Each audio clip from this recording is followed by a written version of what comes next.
Hello internet, welcome back to another TRV story time. Let's hit it. This has been a TRV production.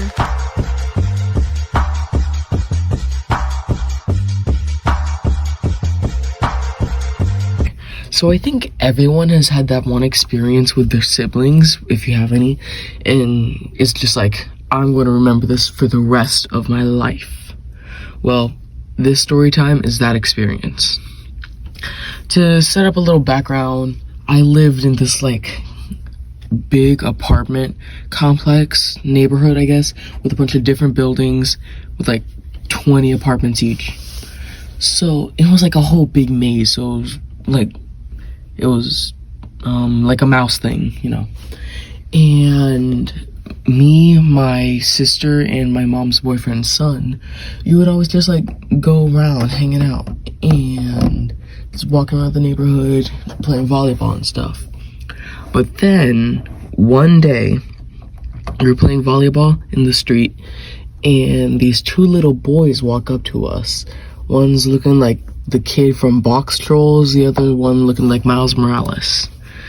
And they're just walking up to us and like, hey, can we play? And they're like fourth graders looking like mushrooms. And so we just let them play because why not? We needed a few extra people. So now it's just the 5 of us playing volleyball. And after a little bit, we got the volleyball stuck in a tall palm tree. So then everyone just got bored of playing. So then we just started hanging out talking about life. And then one of the 2 kids started getting mad at us. I don't remember why, but he just started getting mad at us, and then he said something that Susan Wojcicki would ban me if I said, but just know it's not very nice. And we got mad at him, so we just started like chasing him throughout the whole neighborhood. It's just like Maze Runner, dude, and we're running around the entire thing. And we stop and grab him like, bro, why would you say that? That's not cool, dude. And he just yells like, I'm telling my brothers on you. So then he runs back inside his apartment complex and we're like, okay, let's just go back home. So when we're walking back to our complex, we see these 2 big, like 6'3" kids walk out, and the little boys just pointing at us and like, there they are. And then they just start running towards us, and me and my siblings look at each other and we're like, oh, nah, dude, we gotta get out of here. So then we're running away, and we all split up, which in hindsight, that was a really bad decision. When this story was taking place, I was grounded, so I didn't have a phone. So splitting up in a big neighborhood and 2 dudes chasing you, not a good mix. So we're just running around. The brothers split up and they're chasing us. Apparently, at some point, they got to my sister, and my sister told them, oh, they went that way, referring to us, but they didn't. So she just misled them, and then she made a run for it. Eventually, I found my brother, and he was like walking in a random sidewalk, and I come up to him and like, hey, where are we gonna go? I saw them earlier. And what's it called? So then the car passes by. We get super freaked out because we think it's them even though it's not. So we're just paranoid out of our minds at this point. So we just start running, and then I see the teenagers from behind us, and like, nah, dude. So I jump into a bush, but then I see my brother keep running.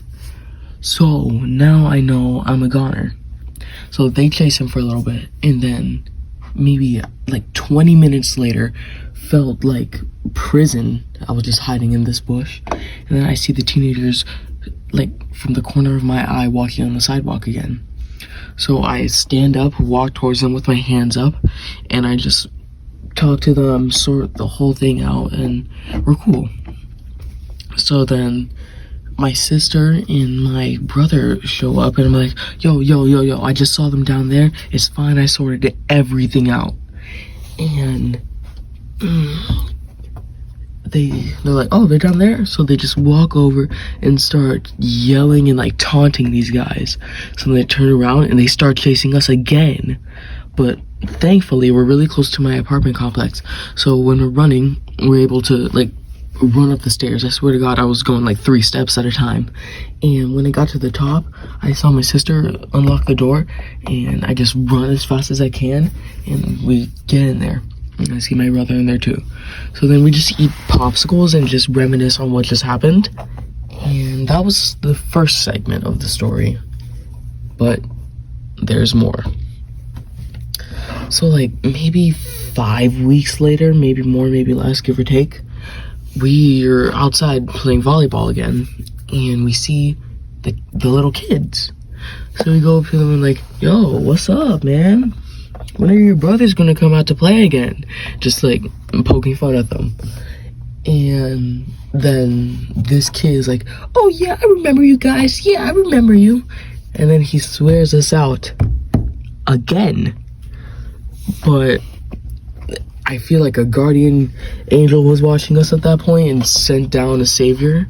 My mother was driving by at that point, and she saw the little kid just swearing us out. So then she gets out of her car, and from the other story time, you know my mom can go Karen mode. So the real vacuum's mom is just walking up, and she says, "Take me to your mother, sir. Why were you calling my kid these things?" So he takes us to his house, and he's just like frantically knocking on the door, scared out of his mind. Then his mom opens the door. She's this very like short Hispanic lady, and my mom knows Spanish, so they're just talking about it back and forth in Spanish, and eventually they come to agreement. But all of a sudden, this little kid just starts making up random lies about us. He says like, they said they're gonna kidnap me and throw me in a van. You're like, dude, what? But none of us bring up the teenagers for some reason. But the kid gets grounded by his mom, and I never saw him again from that point on. Thank you for listening to this edition of TRV Storytimes. I know I haven't been posting a lot lately, but I'm trying to get back on that grind. I have a new motivation. I'm trying to get to 200 subs this year. Thank you for watching. If you made it this far, comment TRV GOAT, and peace.